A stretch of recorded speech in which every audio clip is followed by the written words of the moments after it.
This is the Desert Shamans channel. Good morning. Well, I thought I'd let my hair down literally today, just for this video.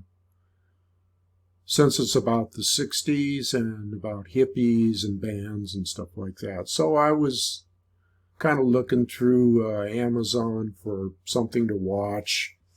Some series or some movie that made sense, maybe. And so up pops this new series called Daisy Jones and the Six, I think it is. And what it is, it's about a 60s band, fictional 60s band. I think it's fictional. I never heard of them, but they present it like it's a real band at the beginning, kind of like Orson Welles presenting the War of the Worlds being real, that type of thing. I was very skeptical at first when I saw it. I'm like, okay, here we go. Let's see how true to form this is, because I lived during that era. It was the heyday of my life, a lot of things in my life. So let me qualify my review here. Let me qualify it. So I lived in the 60s. I was in a band in the 60s. I was in Hollywood in the 60s. I was at the Whiskey A Go-Go in the 60s. Our band played on the Strip in the 60s. We were scheduled to go into the Fillmore in the 60s. We played all kinds of love-ins in the 60s. We were hippies in the 60s. So I think that qualifies me to be able to take a look at this series and give you my opinion on it, whether it's real or not real or whatever. So like I say, when I first started off, when I first saw it, I was skeptical, but then I said, oh, what the hell, you know, I'll check out the first episode. Well, I was pleasantly surprised, to say the least. It starts off where there's a band in Pittsburgh, a garage band, and they're horrible, pretty much, when they start off, and they add new members, and as they go through their little evolutionary process, they start getting a little better, and they start playing weddings and parties and local gigs, that type of thing, just like I did when I was... See, this really rang a bell with me because I went through some of the exact same things that this band went through in the series here. Now it starts off where, like I say, they form a band, and they're wanting to get noticed, and they're wanting to, quote, so-called make it. Now let me say a little bit about the set and the atmosphere and that type of thing. It was pretty true to form. Lots of shots, like say in the bedrooms or the houses or whatever, these people. They had posters on the wall. They had the typical 60s posters,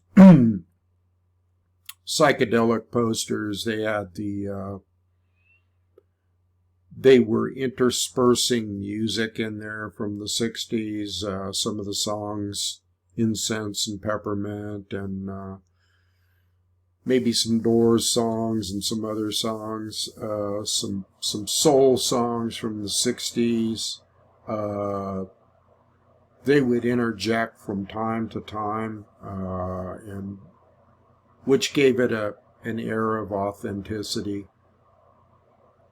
There's sex scenes in the movie. There's several sex scenes, which is good, because if there wasn't sex scenes in the movie in regards to the 60s and free love and all that stuff, it would be bogus. Pretty simple. There were scenes of people getting high and people talking about mushrooms, and there were a lot of things in there that correlated, let's say, with the 60s. Now, am I saying that this was a perfect example of the 60s? No, I'm not saying that. There's a little bit in there that they could have put in. Right off the top of my head, some of the language in there could have been a little bit more hippified, let's say. I don't see a lot of words like "let's groove, man," and "hey, brother," and things like that. Things that were used, groovy, and some of the lingo isn't in there that I would have liked to have been in there. Basically, the word "dude," which it wasn't in this movie, but I'm just making a commentary. The word "dude" wasn't in the 60s. Okay, you might have heard it occasionally, but that was not the lingo of the 60s. The 60s was "hey, brother," and we blacks called each other the N-word, and they called us honkies, and we called them the N-word, and everything was pretty, and it was tongue-in-cheek and laughable. Okay, so I missed some of that kind of lingo in the movie. Don't hear it too much. I mean, in the series. Now, I've only gotten to the third episode in the series because that's all that they've released so far. Maybe some of that stuff will come later. Now, let's talk about the depiction of Hollywood. It's that brought back a lot of memories for me. Brought back a lot of memories. In fact, I couldn't even go to sleep. I had so many memories flooding in on me from that time, from just watching this series.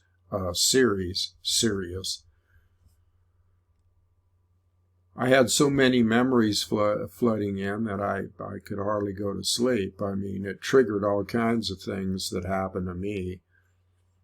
For instance, the band has to go from Pittsburgh, get in an old van and go from Pittsburgh to Hollywood. Well, I went from San Diego to Hollywood, which wasn't that far, but then, and they do this on the urging of some jive dude, I think it was played by Timothy Oliphant, some jive dude coming to one of their gigs in Pittsburgh and telling them what they had to do, and they had to do this, and they had to do that, and the typical jive-ass hipster hustler dude, there were plenty from Hollywood. And so they took his word. The guy just disappeared, and they took his word that they should, if they really wanted to make it, they should go to Hollywood. So they take off to Hollywood in this old van, which that was pretty authentic, and they make it to Hollywood, and they look this guy up, and this is really authentic, because when they look the guy up and go to his mansion or whatever it is,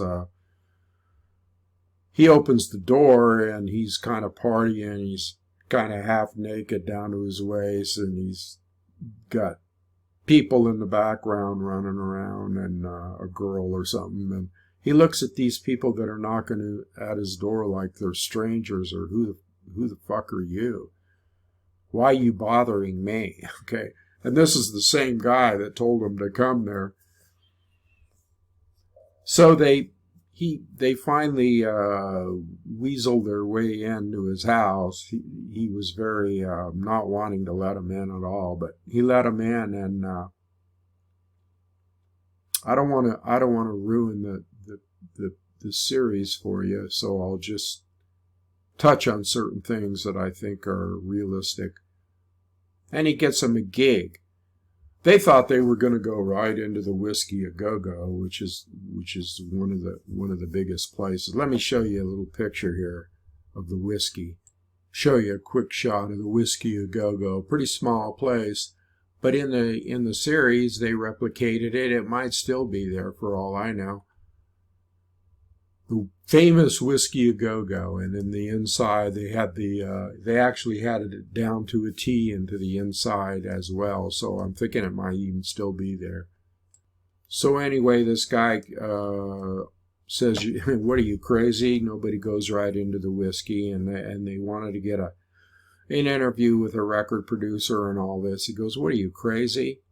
You people really must be nuts to think that you can just waltz right in here." And he was right. And get a record deal, or get an interview, or go to the whiskey, and they begged him, and finally he said, "Well, I'll make a call and I'll get you a gig on the Strip." Okay, well, I can relate to this because the same thing happened to our band. I don't know how we got a gig on the Strip, but to get a gig on the Sunset Strip back in the 60s was a big, big deal. Okay. If you got anywhere near the Strip or on the Strip, and we did, I was in a band called Maya, M-A-Y-A at the time.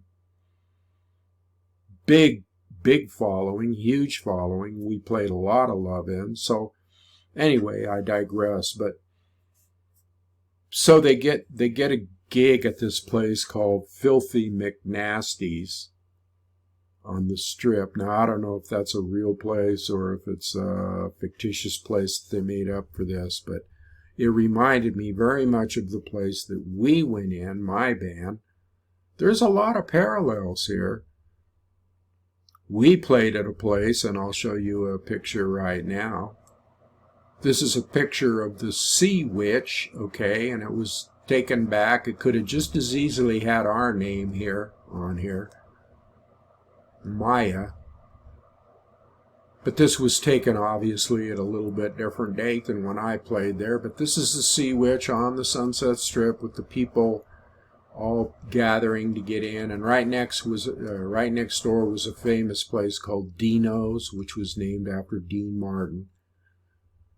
So we played there for months, just like the people that are in this series played at their Filthy McNasty's, which looks similar to this place. So now you can see why maybe all these memories started coming flooding in on me. They also stay in Laurel Canyon, although we didn't stay in Laurel Canyon. We stayed in part of Hollywood in some rundown apartment building. But what I'm saying is the whole atmosphere of the series is pretty right on. I mean, for it to bring back in a flood of memories for me, it definitely had an air of authenticity to it. It had an air of authenticity and a feeling about it that definitely put me back in that time period. And I must say, going back to that time period in my mind was fun and enjoyable, but on the other hand, distressing at the same time. And I won't even go into that because of all the experiences I had back then. Some were not that great. But again, the tunes that are in there, and now there's also a depiction of record executives, which I had plenty of opportunity to deal with in the Hollywood Hills, and I went through that whole thing too. Being schmoozing with record executives and how they work and how devious the record companies are, and it shows, a board of the record companies. And so there's that aspect of it too, the struggle, and then the getting a break and maybe going on tour, and all the things that I experienced. So I can relate to this, and I can do an honest review, which I am doing. So all in all, I mean, I don't want to get too much into this because I don't really want to ruin the plot, or I don't want to ruin you watching the series, but overall, I'd say it was a very good depiction of the 60s. I think you should watch it if you want to get a feel for what was going on back there. And of course, there was all kinds of other things that, infidelities, arguments in the band going through changes, arguments, just a whole bunch of stuff that actually goes on. So whoever did this, whoever produced this, had an insight into what goes on with bands and what went on with bands back in the 60s. I'm trying to think if there's anything else that I can touch on here that might pique your interest in this. Let's see. So we had the heyday, we had the posters, we had the trying to get on the strip, we have touring, we have the record executives, we have the relationships, we have drug use and sex, and actually smoking, which you don't see much anymore because everybody did. And, can't remember about, I think there were some actual scenes where they were doing drugs, and there was parties, and just the whole thing. Let me just say, there was nothing like the 60s. And if you were a musician in the 60s, which I was, and involved in, that's another thing that I hope as the series goes on, that they get more into. Most of us, whether we were musicians or not, were activists in the 60s, and we went to a lot of love-ins. My band played at love-ins. We were into everything that was going on, the civil rights and the American Indian movement, and I hope that they show more love-in type stuff and huge gatherings and that type of thing. So right now on the third episode, we're in 1974.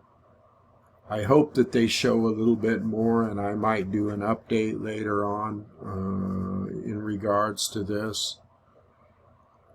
I hope they show more of the political aspect and what the consciousness of the hippie, the quote-unquote hippie, or flower child, or whatever you want to call it, was back then. I think that they should maybe get into that a little bit more and integrate it into the storyline, and it would make it a lot more believable and a lot more authentic. The consciousness back then was totally different. It was totally revolutionary. It was totally hectic in a way. Hectic but fun at the same time. Hectic and fun. Foreboding and fun. Okay. So anyway, I think that's good enough for now. I'm gonna put this video out for people that might be interested in that. I encourage you. Now, I'm not going to go anywhere near rating it star-wise. Let's just put it this way. Give it a plus. Give it a plus. And as it goes on, I'll hold my star rating or whatever for when it finishes. Or let's say at least the first season.